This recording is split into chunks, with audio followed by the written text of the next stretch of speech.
মোৰ চেনেলৰ অন্য এটা ভিডিঅ'লৈ আপোনালোক সকলোকে স্বাগতম জনালোঁ। নিজৰ জন্মদিনৰ দিনা বৰষাৰাণী পোৱা সকলোৰে মৰম আৰু উপহাৰবোৰক লৈ তেওঁ বহুত বেছি সুখী। এই বিষয়ে তেওঁ নিজে কি ক'লে শুনকচোন তেওঁৰ মুখেৰে। জন্মদিনটো সকলোৰে বাবে বিশেষ। ভাস্কৰে কোৱাৰ দৰে ইটছ মাই ডে।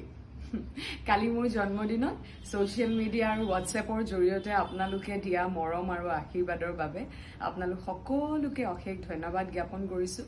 ইমান অভূতপূৰ্ব মৰম আশীৰ্বাদ সঁহাৰি প্ৰত্যেককে ব্যক্তিগতভাৱে মই ৰিপ্লাই কৰিব পৰা নাই, তাৰ বাবে মই দুখিত।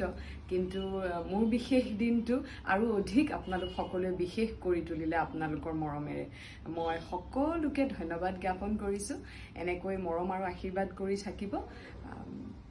ভালে থাকক। শুভৰাত্ৰি।